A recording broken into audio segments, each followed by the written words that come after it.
Dobrý deň, v štúdiu hlavných správ vítame pána Vladimíra Grtlera, ktorý je zakladateľom novej politickej strany Cesta. Dobrý deň, vítame vás medzi nami. Ďakujem za pozvanie.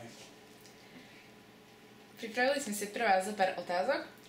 Znie prvá. Zaregistrovali sme vznik nového politického subjektu Cesta, ktorý ste ohlásili tento týždeň prostredníctvom tlačovej správy. O aký subjekt sa jedná? Jedná sa o nový politický subjekt.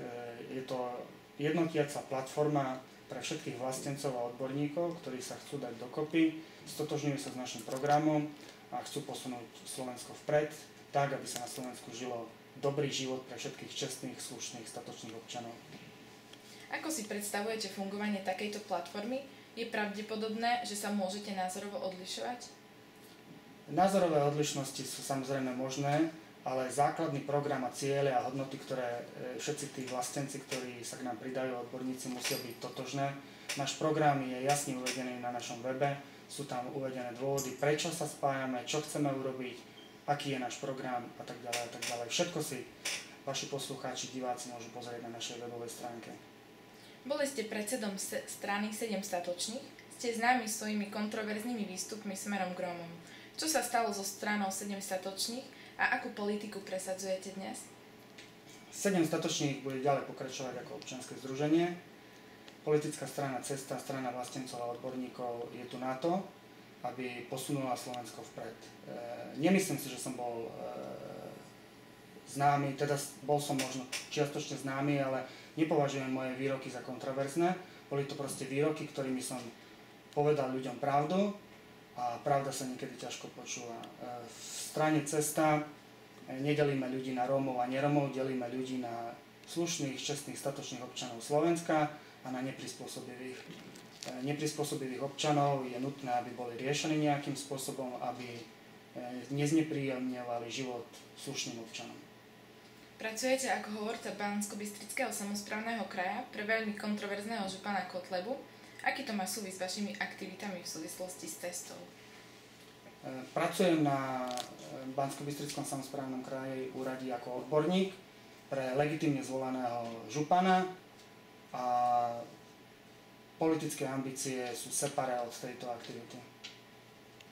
Znamená založenie platformy Cesta koniec vašej spolupráce s pánom Kotlebom? Nemyslím si práve, že to môže byť nová platforma, ktorá môže posunúť veci na vyšší level v spolupráci a komunikácii pre budúcoročné parlamentné voľby. Aký je váš postoj k ostatným politickým subjektom, napríklad Slovenskej národnej strane, ktorá je dlhodobým lídrom medzi národnými stranami?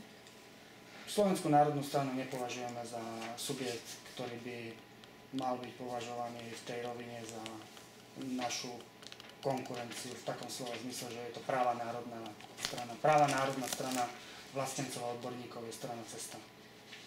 Vy ste tiež však známy ako bohatý človek a je to o vás v Košicech všeobecne známe. Zúčastnil ste sa niekedy privatizácie? Nikdy som sa nezúčastnil žiadnej privatizácie. Ako advokát dlhoročne pôsobiaci v Košiciach, ale aj na území Slovenska a niekedy aj v cudzine som pracoval pre mnohé nadnárodné koncerny a firmy. Pre niektoré som pomohol, aby sa etablovali na Slovensku. Robil som štandardnú svoju prácu ako advokáti. Niektorí sú úspešní, niektorí sú menej úspešní. Ja mám pocit, že som bol úspešný v svojom pôsobení ako advokát. Kto sú vaši spolupracovníci? Kto je predsedom Cesty a kto pristúpil na spoluprácu s vami? Spolupracovníci, priebežne ich budeme aktualizovať na našej webovej stránke www.strana.cesta.sk. Sú to a budú to skutoční odborníci, ktorí prinášajú návrhy na riešenie situácie na Slovensku. Predsedom strany som dočasne ja. Moja úloha je manažersky pokúsiť sa veci riešiť tak, aby sa veci posunuli na správnu cestu.